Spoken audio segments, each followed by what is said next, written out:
Straight out of Health IT, the mic stays surgical. Christopher Kunney moves vertical, purposeful. Strategist with the vision, breaking every system's cage. Guests unfiltered, flipping chapters every page. Industry talk raw, no sugar, no varnish. From policies to tech, the convo ain't tarnished. Blueprints unfold, the future in the dialogue. Cutting through the static sharp like a monologue. Change makers in the building, can't ignore the... Guess what, tribe? RadNet just bought Gleamer. Let that sit for a second. One of the largest radiology networks in the country just acquired one of the most talked about AI imaging companies in the world. And the headlines is everyone is writing is consolidation is coming to medical imaging AI. But there's a conversation that no one is actually writing about. The one that's happening behind closed doors in health systems, boardrooms, IT strategy sessions, and CIO offices right now. And what are they saying? They're saying we don't need more vendors. We need one place to govern all of them. And that's not just a fringe take, but I know that's what I'm hearing as a CIO and a former CIO and now consultant when I talk to health systems as well. The cost of deploying each new vendor, the IT workload, the budget pressure, the governance nightmare of managing 20 AI tools that don't talk to each other can be audited. The challenge of auditing can be difficult, and each were sold with a promise that hasn't fully materialized. The era of buying the best point solutions and figuring out governance is actually over, guys. And today we're going to talk about what comes next. So, welcome back to another episode of Straight Out of Health IT, the show where we don't just talk about healthcare technology and what's going on, but we talk to the people that are actually navigating it in real time. I am your host, Christopher Kunney, managing partner of IoTech Consulting, CTO of Ask Me Your MD, and author of the upcoming book, Diagnosing Distrust, and creator of the Health Equity Framework, and your favorite disruptor in this space. And today is one of those conversations I've been wanting to have with this amazing guest that we have on now, and it's a long time coming. We've been talking about medical imaging AI, vendor consolidation, governance platforms, and the shift that is reshaping how healthcare systems are thinking about deploying and, more importantly, managing AI in a clinical environment. As I stated, my guest is someone who has spent over 20 years at the sharp end of healthcare market development. He's built markets, he's dominated markets, and now he's watching one of the most important transitions in health IT unfold in real time. He is Chief Commercial Officer of Ferrum. Did I pronounce that correct? Yes, sir, you did. Okay, wonderful. Just want to make sure. Ferrum, a company that is sitting at the exact intersection of everything we are talking about today.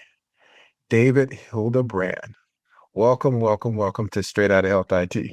Mr. Kunney, it's a pleasure for me to be here. I feel honored and privileged to be having this conversation with you today. And I do not know even how to follow that opening. That nailed about everything that's going on right now in the industry that is causing so many challenges, so many institutions. So we'll delve into all of that. So get ready, buckle your seatbelts, because I've got a lot of thoughts, and I know you do too. And we're going to share those with our listeners. And I call my listeners my tribe. So, but before we go deep into this, I wanted to also give the audience a little bit of your background as well. And then I want you to talk about your origin story as well too. Who is this man, David Hilderbrand? And because your background is not just impressive on paper, but it is actually relevant to everything we're going to be talking about today. As I mentioned, 20 plus years in the healthcare market development, medical imaging, healthcare informatics, enterprise software, international markets. You've led sales teams in the US and headed operations across Europe, the Middle East, Africa, from Scotland to Germany to Netherlands. Where haven't you been, right? You've been in the boardrooms of Fortune 100 companies to early stage startups, to C-suite leaders at health systems and medical research facilities globally. This man is a thought leader in the space, an expert. And, I'm so, again, happy to have him on this program today. you don't just see what's happening in the market. You've seen it like play out, and in some cases have helped influence a lot of it as well too. So I'm excited to have you again on the program. And why don't you take just a couple of minutes and give us your origin story? Tell us how did you get to doing what you're doing today? Yeah, well, I didn't get here alone. That's the first thing I should tell you. Right. When I hear the story of everything I've done on my own, I often think that wasn't my experience. I mean, it is Right. Takes a collaborative. village. It does take a village, and I think it takes Yes. wise mentors. It takes opportunity, and it takes courage to look past risk and Mhm. onto what a challenge might reward you with. So, I'm currently the Chief Commercial Officer for Ferrum Health. I have been in this space now since 1998 on the commercial side. My parents were in the healthcare, my mother's side in the healthcare space. Right. My father was an engineer. So I knew I wasn't going to make it there. So I had to go into healthcare. I started out in the United States Air Force. Thank you for your service. I was happy to have that opportunity. I was in the medical corps. When I came out of the service, I went to work in trauma centers and did that Okay. for a little bit, and then started my journey actually with Philips Medical Systems. I went through the clinical side on the radiology. I went to radiology space, capital equipment. Sure. In 2003, I was in the early stages of PACS, those types of things. Right. And then in 2003, I joined what would probably be one of the most innovating companies in that era, which was in advanced visualization. That was Vital Images. Exactly. Was there for about 9 years, all the way through. It was my first exit, if you want to look at Sure. it. I'm joining a startup to an exit. Over that course, I did corp dev, biz dev. I spent 3 years in the Netherlands building the European business for Vital Images. Came back, we sold the company. Then from there, I went back to Scotland as the head of the sales and marketing for Toshiba at the time. I was recruited by Bayer Healthcare to go to Berlin to build out their HIT business, and I did that for several years before returning back to the US, doing several startups. I was in with interoperability companies, molecular imaging companies. Absolutely. I joined Blackford in 2019, built that company up with the founder. And then we, of course, sold that company to Bayer, coincidentally. After I completed my commitment to the rules around the exit, I Sure. took a 1 day off and was on Ferrum. And so here I am. But I have been running international sales and marketing and commercial teams for a very long time. Absolutely. And have helped launch some very significant, technology firms in this space as well. I don't know if that's through grand strategy or hook and crook. Yeah. Well, But, whatever it is, it's working.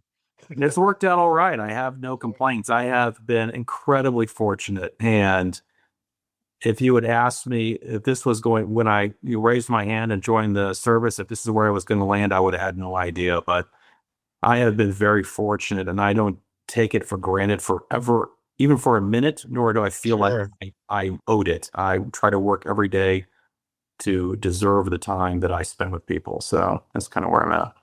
That's great. Well, again, I think, having, served in the military and then also on the provider side has uniquely positioned you to bring a perspective to the companies you work for that obviously has benefited them in the long haul too. So congratulations on all your success as well too. And because you've had the opportunity to work, with startups and emerging tech companies, and you've been a part of mergers and acquisitions, this RadNet Gleamer deal I want your take on it. As you are reading it in the capital trade rags, market trade rags, and who's buying whom, and what the evaluations are. I mean, what does it really mean to the competitive landscape? And is this signaling from your perspective a trend that might be happening in the market around medical imaging? That's a great question. So if we stay right in the scope or the bracket of medical imaging, I've known the Right. Gleamer for 6 or 7 years. Sure. Great company. They do it Mhm. for what they do. I mean, they're at the top of their game. Right. RadNet has established Deep Health, which is basically an aggregate of 3 or 4 different acquisitions. Sure. First, find the opportunity model around delivering AI as an additional service for their customer or for their patient demographic that they image.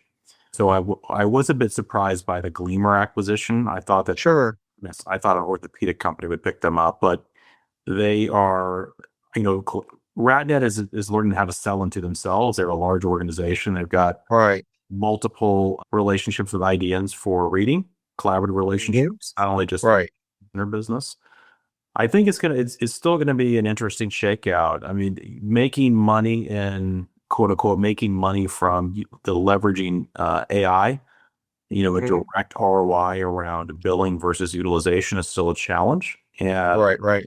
I think we're all seeing that. I think that one day that gets overcome, probably. But Exactly. we're still in the infancy of the infancy, if you think about it. So Absolutely. I think it's going to be an interesting shakeout. I mean, Yeah. it's got a Yeah. lot of influence. So they're going to figure out a way to make it work. And Howard Berger's a smart man, so he'll figure out a way to Absolutely. make it work. Good. Good. Good. Good. Well, let's kind of peel back that onion just a little bit more too. The RadNet buying Gleamer gets written as this big player that gets bigger by acquiring the best in class AI capabilities. But what I'm also hearing from health systems is actually a little bit of an inverse anxiety, right?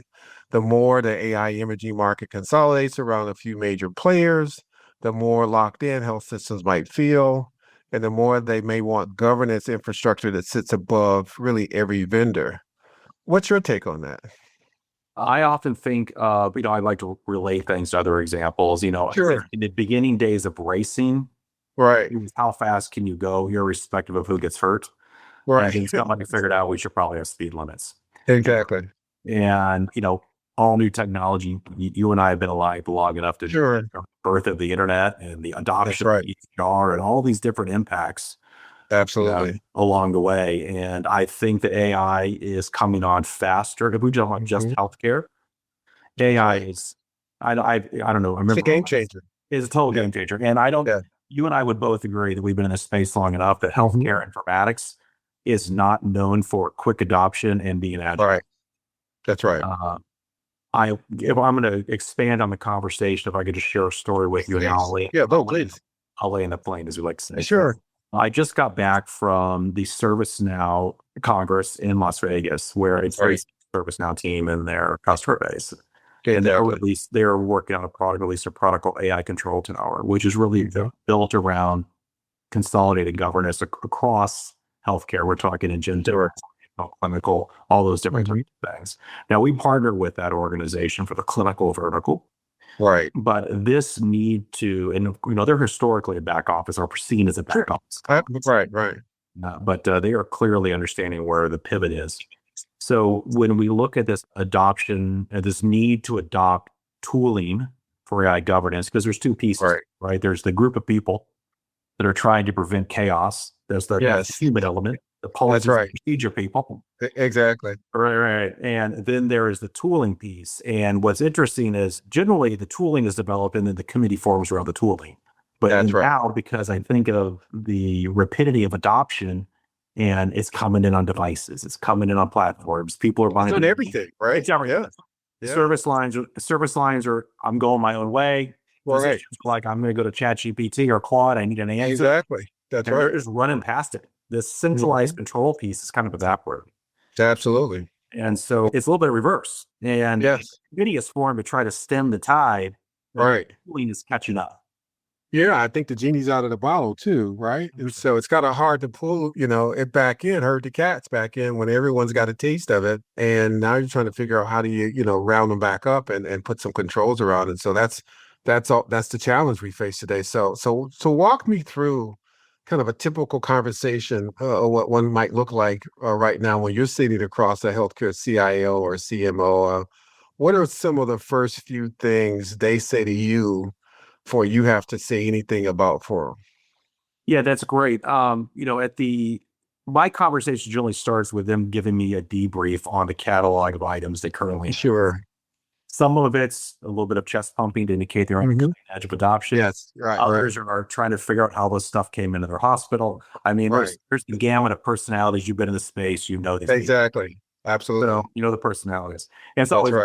interesting to see who you're in front with. But my general question is, how do you know it's working?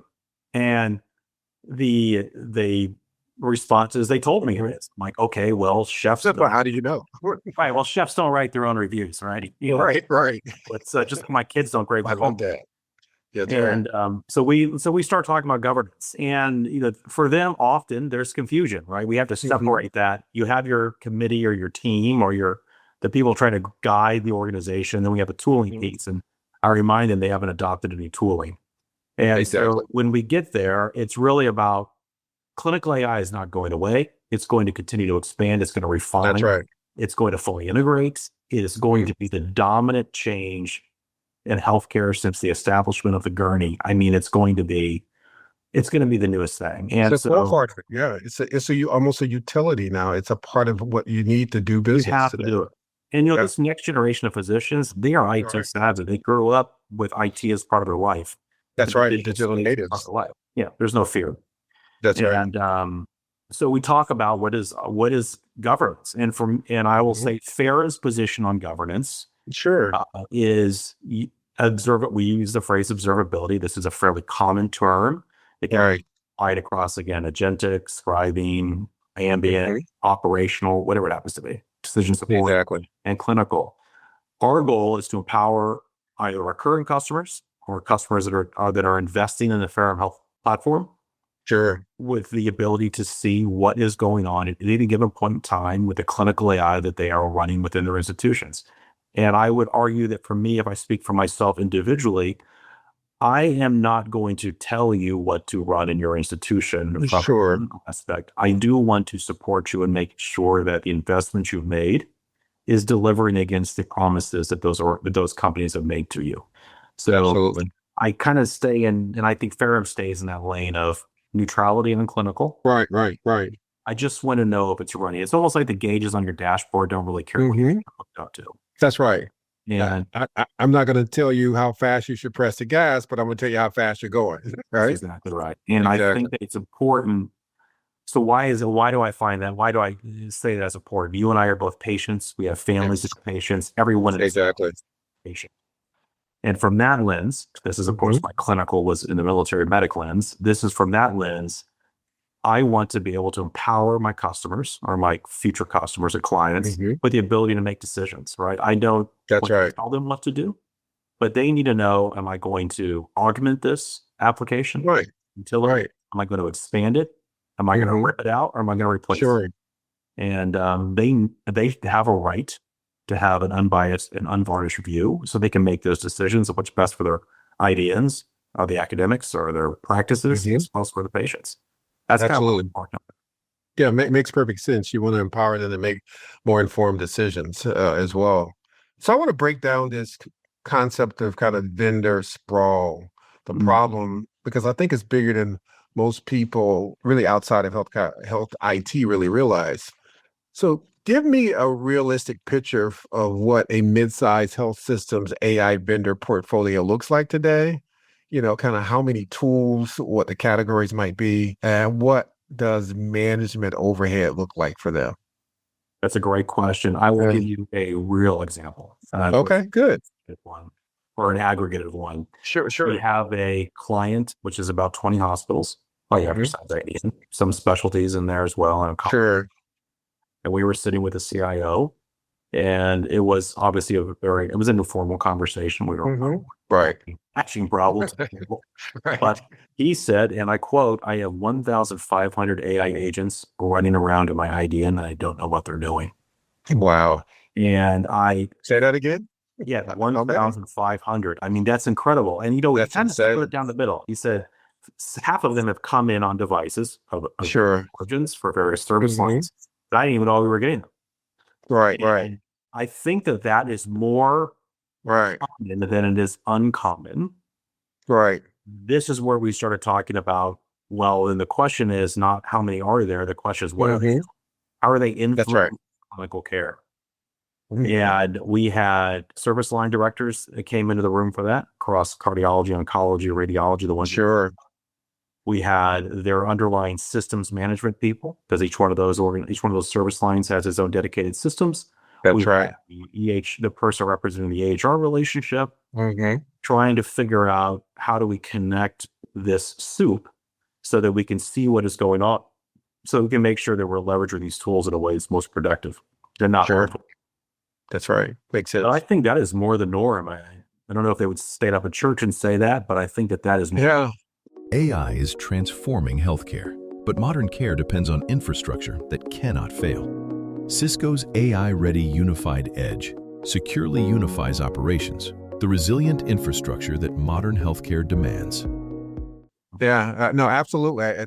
To your point, I don't think a lot of folks want to advertise that. Just like, back in the days of, cybersecurity and breaches, folks didn't want to let you know that, their systems had actually exactly been breached, but, it is what it is today. But here's what, makes this particularly, I guess, I don't know if dangerous is too strong of a word, but, at least precarious, in my view.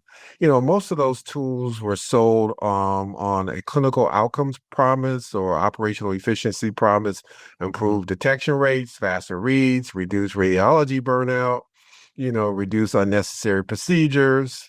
But when you have 15 or 100, 1,000, AI tools running across or agents running across your system, specifically, from an imaging perspective in the imaging stack, and none of them are being consistently monitored for performance or bias or drift.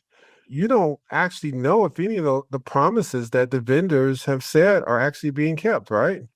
You're kind of flying blind and on the value that you were being sold. How do you hold them accountable? I think that's right. I think, again, you and I have been doing this for a while. If why it was presented was actually correct, healthcare would not. Right. So absolutely. That's right. Exactly. It's right. Yeah. So I think that they're, setting the ROI side a big part. I think about that piece. I also think about the layer below that is if you have simplify it down to two. If you have two AI agents that are working within one system, how are they interacting and influencing? That's right. That's right. And so if you quantify that up to 500, 600, or whatever the number is, I am not an engineer, but I am smart enough to know that if you mix all that up and there's going to be some conflict and some problems that are caused. Absolutely. That's right. I think you're right. I think there is this flying blind piece. I mean, you're under you're on the hopes and dreams bucket that nothing's going wrong, but you really don't know. And I think this is why the governance piece and the firm control and the firm grip on the utilization of these utilities, and they are utilities, is so important. And I believe without governance, the appropriate level of clinical governance as it relates to policies, procedures, what's right, what's wrong, what's acceptable, what's unacceptable. Right. The understanding that these things behave differently across different demographics, and that cannot be ignored and should not be ignored. It's all model based, and that all people and potential conflicts to the different third-party agents battling for precedence. And I'm a believer in the quality of care. Everyone should have access to the same level of care. And so all of these things become influenced and are influencers. And without proper governance, and again, the tooling, and it is a tooling piece, right? You have to demonstrate in a way to not only your organization that you're accountable to, but also the patients you're treating, that we are utilizing this in a way that's productive and is enhancing the care experience versus causing compromise. Absolutely. Makes sense. You said something earlier, and then I'll get off my soapbox. Go ahead.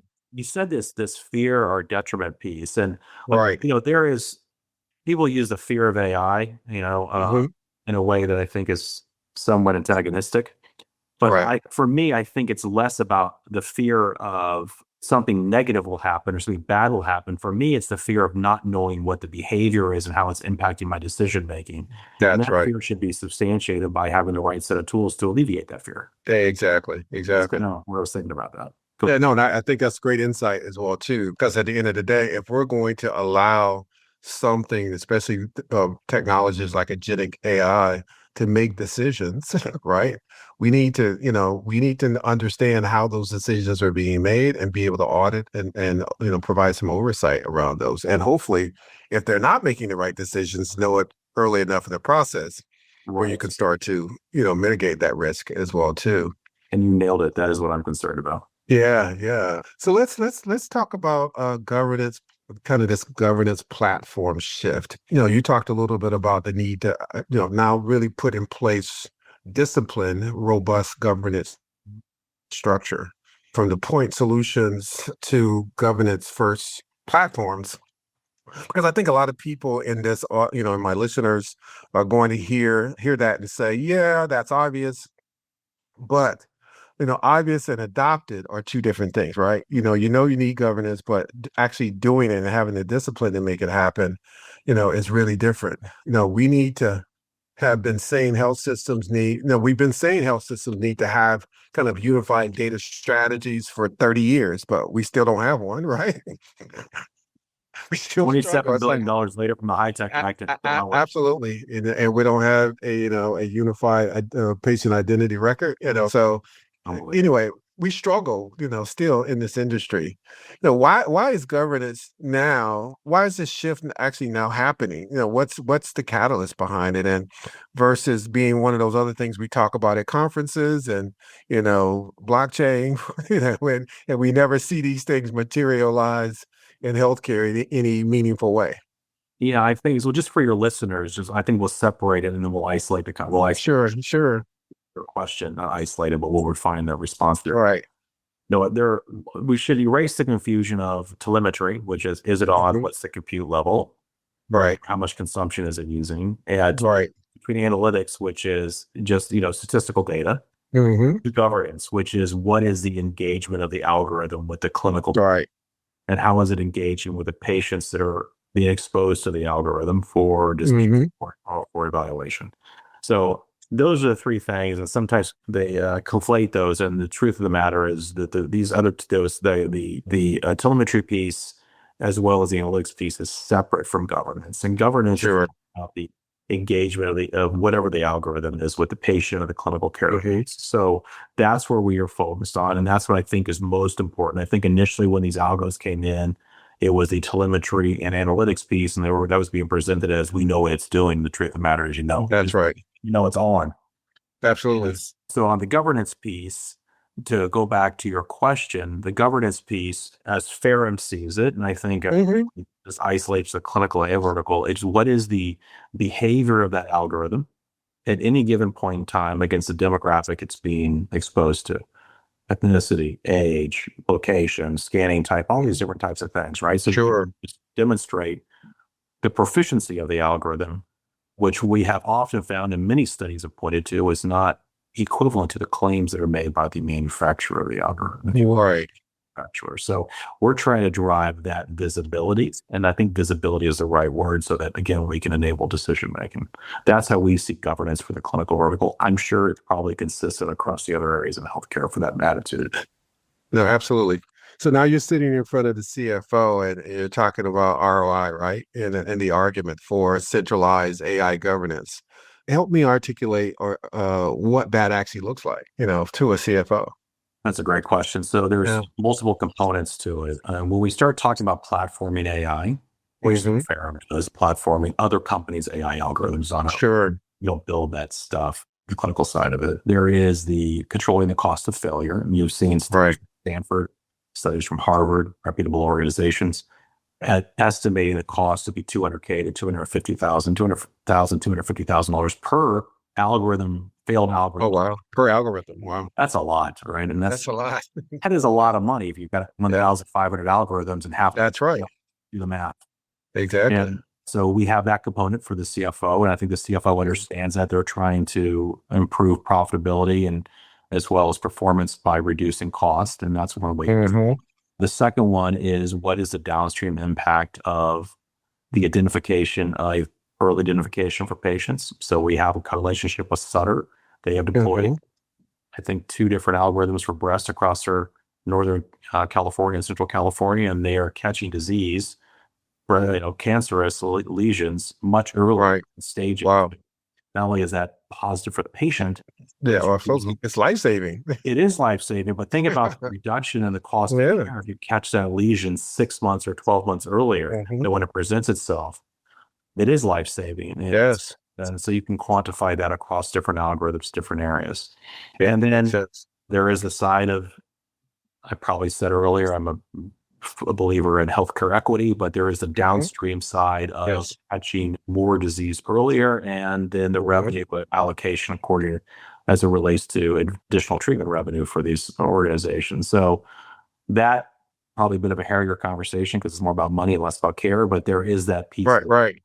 But Well, it's an important component to it as well, because ultimately the mission, for healthcare organizations is to improve the condition of the populations they serve, right? No matter what their background looks like, so you want to make sure that you're providing equitable care across the board as well, too. So that in and of itself, at least in my mind, is the most important thing. Then we figure out how to keep the lights on to do that as well. That's Um, we're gonna like. yeah. So here's the opportunity for the elevator pitch for Forum. What's that? Okay. I say, here's your opportunity for your Forum elevator pitch. Let's talk about Forum specifically, because I do want our audience to understand, what your company is actually doing in the space and how you're making an impact. So give us a little bit of a, quick elevator pitch on who you are and what you're doing and how you're making a difference. I appreciate that opportunity to do that. Of course. Try to reduce the sales and increase the information here. Sure. So, Ferrum has been in the space for 7 years. So I would first argue that we probably know what we're doing. And it's a very young space, but we've been in there since the beginning. Right. Ferrum is a platforming company for clinical AI. And just think anything associated with an image is clinical AI. Right. Across the board. We have 3, I guess you could say, components which delivers the totality of our solution. And this they are interconnected, and I would say they are independent as well. There is the fabric layer, and if you think of your security stuff, the movement of data to appropriate algorithms for management, the evaluation of said data, the parsing of the metadata, all those things, the PHI management, all of that, just think of that as a fabric layer. That will generally stretch over an entire delivery system. Sure, absolutely. And then there is what we refer to as a model hub. And if you want to think of the ecosystem that third-party clinical applications live in, foundational models live in, open source models live in, agentic models live in, they need to live in a structured environment so that the appropriate data, the enriched data, is delivered to the right algorithm for the right clinical need, and that those outputs, if you want to call them, simplify it as an output, is delivered to the right person at the right time for the right need. And then with that, we offer observability, and we deliver observability to the market. And what is observability? Observability is not only monitoring for our client base what is going on with the algorithms that live on our platform within that model hub. Right. But if you have acquired, I say you as the healthcare system, have acquired clinical algorithms from other companies, we can monitor those and give you observability. And I say observability, the window into the performant nature of those algorithms at any given time. And that is an addition. That's also a capability of the platform. And we do that, right? So in my opinion, it is solving the problem of onboarding clinical algorithms across these different types of model profiles. Sure. As well as being able to then turn and face that towards acquisitions you may have already made in the clinical AI space, so that you can get a window into the true performing nature of those investments. And our goal is just to demonstrate what they've been doing and then empower you to make decisions. That's basically what Ferrum Health does. All right. So it's almost like application rationalization that you've been able to digitize in some form or fashion. I think that's a great way to look at it. We've also been fortunate that we have very close relationships with Amazon, with Microsoft, with Google. We live within their marketplaces, so those customers, relationships, can access our platform, the entire offering actually, in the marketplace, so they can enhance that, and it's within their architecture, the framework for how they want to manage their compute. I mean, all those things we've done all of this to try to make it as simple as possible to ingest a solution so that you can see what type of value you are deriving from your investments in clinical AI. Well, I applaud you on being a disruptor in the space and taking the lead and really getting the arms around a very challenging part of the business now as we start to figure out how to continue to ride this tsunami of AI that's happening in our environments today. I'm curious also too, who's the primary buyer for Ferrum? Is it the CIO? Is it the CMO? Is it the radiology department? Or does it land differently depending on where the champion actually sits in the organization? It's probably a little of the latter and less of the former. We have, like most of these companies, we started out within the radiology service line. Sure. They have obviously grown now to be more of an enterprise offering Yeah, cool. versus just the clinical service line. We still engage with clinical leaders. So CMI, CIO, and CFO are definitely in that space. Right. Argue that across academics and IDNs, those three profiles are very prevalent in the decision making cycles for the acquisition of our solution. We do have a very large presence in the radiology practice space, the RadNet Of course. where our systems are leveraged for the onboarding and utilization of clinical AI specifically for radiology reading. But Right. yeah, I think you probably nailed it. I mean, Okay. Well, cool. Okay. So let me turn to a couple hard questions. This wouldn't be straight out of health IT if I didn't ask at least one or two one or two fastballs at you. The first question is, there's a real risk that AI governance platforms can become kind of the next buzzword that every vendor slaps on their product without delivering any real substance. Now, how does a health system CIO or CMO or other decision maker distinguish between genuine governance infrastructure from governance washing? Yeah, it's a great point. So Yeah. I am a firm believer. I know we said earlier that the chef shouldn't write their own reviews. Right. There is a defined need for clinical AI. Period. Right. We should be very aware. I even if I wasn't with Ferrum, I would have the same position. We should be aware that clinical governance needs to be divorced from the bias of a clinical AI organization, because inherently it's difficult for them to determine that their products are non-performant. So I should say it's not difficult for them to determine that. It's probably a little to inform you. And so for me, the first step is, who's doing governance? Are they divorced from a clinical offering? Sure. And how are they going to impact my ability to measure, and the measure is the word, performing nature of these clinical algorithms, and whether or not I need to keep them or use them or expand them. So I think that for me is always where the conversation normally starts in the very beginning. And then it's my role to determine whether or not we can solve the problem. Some instances, so I'll give you an example. When if you come to you having something in regards to ambient listening, or you have scribing, I will direct you to other companies that can provide you in that space. Right. I think that there needs to be a level of, hey, that's not our specialty, but here's Absolutely. Well, and that's the difference between a vendor and a partner, right? Being able to say, here's what we do best, and here's where we think you should go to get the right solution if it doesn't, if we can't fulfill your needs there. Next question. Ferrum is in a market that is consolidating around very large players. You've got obviously RadNet, you've got GE Healthcare, you've got Philips Siemens, who have the resources to build their own governance infrastructure themselves if they're not already putting them out there. What is Ferrum's enduring competitive moat when it comes to the incumbents that are going to start coming after you? How are you guys preparing yourselves to be the solution of choice? That's a great question. I think that technically, I would argue, I was at Blackford for 6 years. I've been in this space for a while. I know what the different architectures look like. I would argue that Ferrum's architecture has far surpassed any of our competitors. The big box stores, if you want to call it. Right. I would also argue that we are entirely neutral. I don't have other business units that are influencing my positioning. We have designed our solution to where we feel that this is going, which is cloud compute, and I would say cloud-based systems management. That's why we're available through AWS, through Google, and through Microsoft, through their marketplaces. We also have strategic relationships with companies like ServiceNow, as an example. Exactly.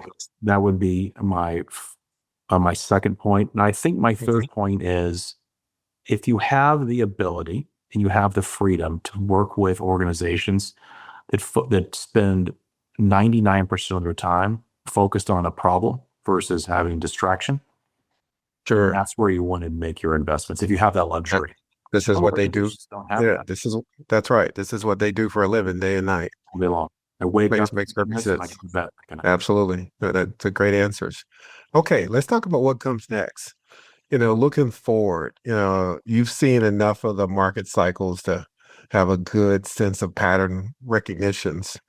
Where is medical imaging AI in its adoption curve right now? And what does the next, I guess, 12, because you can't look for much further past than this, 12 to 24 months look like, for this industry? That's a great question. Boy, that's a really good question. I think that the continued consolidation of, Mhm. if you want to think about the radiology workflow solutions, we just start there. Sure. Clinical and cardiology and oncology could probably include that as well. Right. I believe that the larger players continue to fade away a little bit because of their inability to be agile. It's moving to the cloud. You have companies like Sorona that are Right. way out in front on providing next gen class solutions that have agentic already sewn into their to their workflow solutions and for clinical. Exactly. I think that's going to continue to rapidly change. I don't see the larger companies being able to take both their legacy customers or legacy systems deployments and try to be cloud-based, irrespective of acquisitions. It's a very difficult thing to do. This is your space. Oh, sure. Right. That makes sense.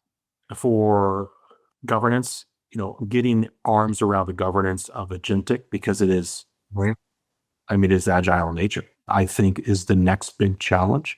I think doing these use case focused point solutions for clinical AI is easier to make, quote unquote, easier to manage, easier to observe.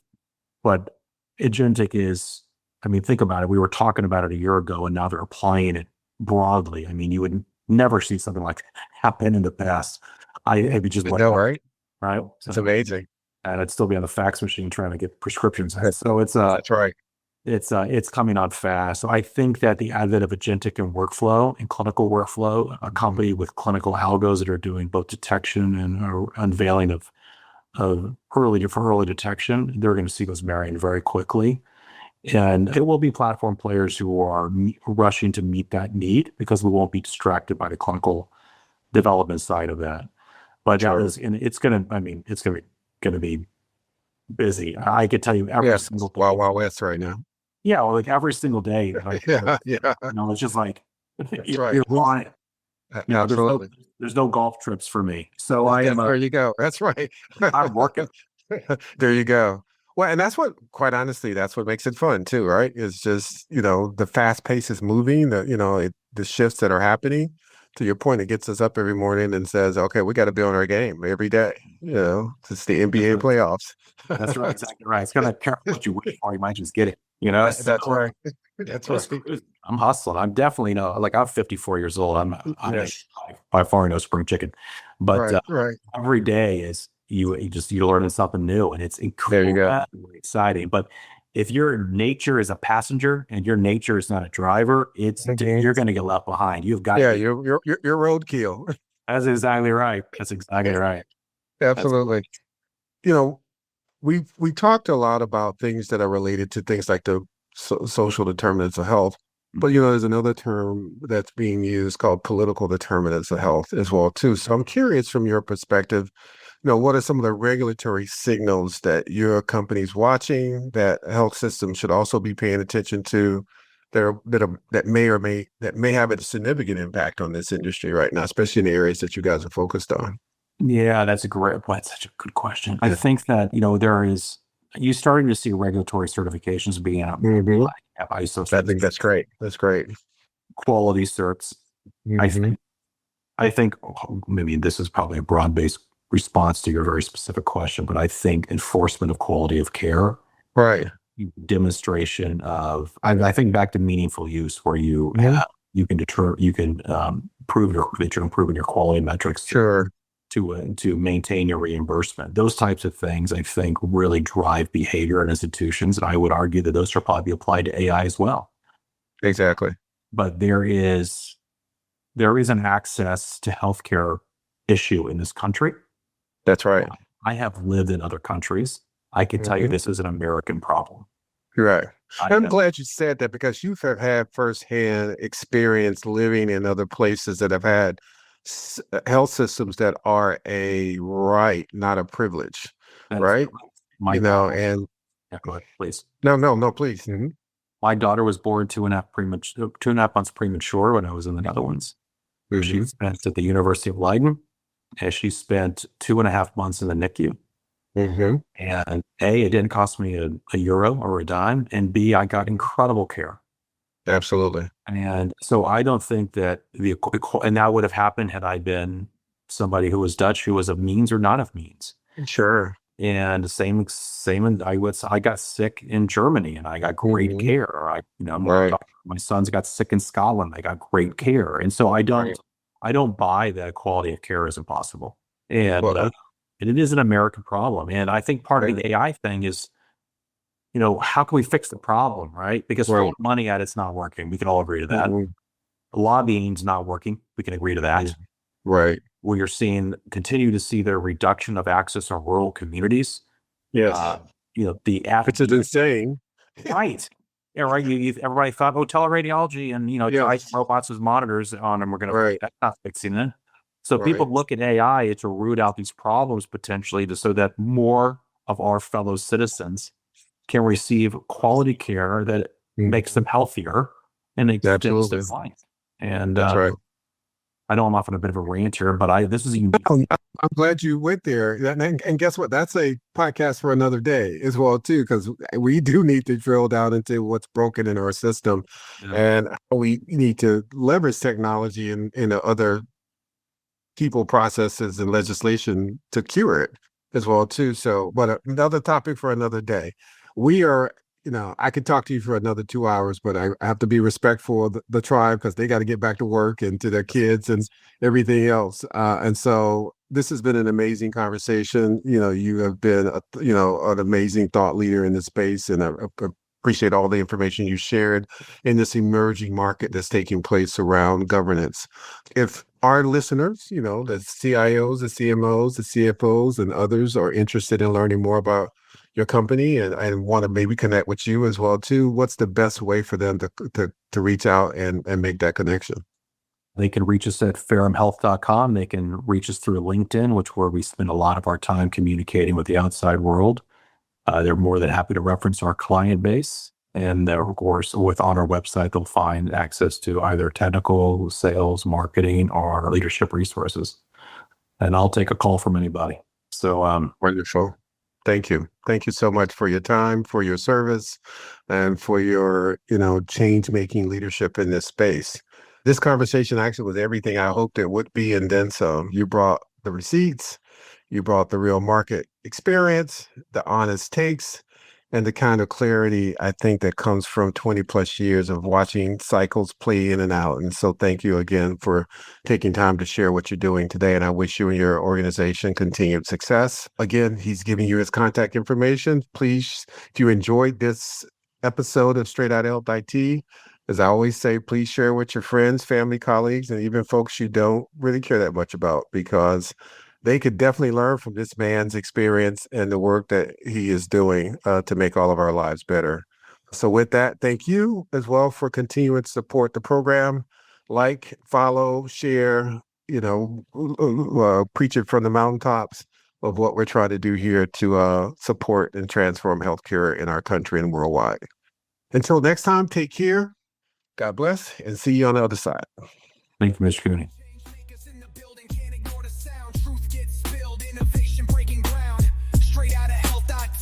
Where the talk stay free, tune in, turn up, this is where you want to be.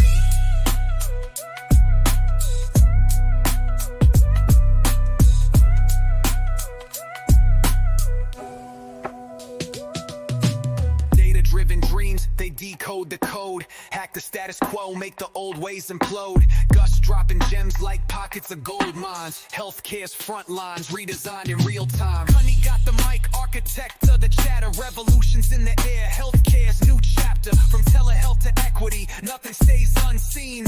This is more than a podcast, it's the dream machine. This episode of Straight Outta Health IT is brought to you by WellLink, your trusted partner connecting healthcare organizations, data, and innovation for a healthier community. WellLink helps healthcare providers navigate complex challenges, from analytics and AI to workforce solutions and community health impact. Because at WellLink, we believe when healthcare is connected, everyone thrives. Learn more at welllinkcommunity.com.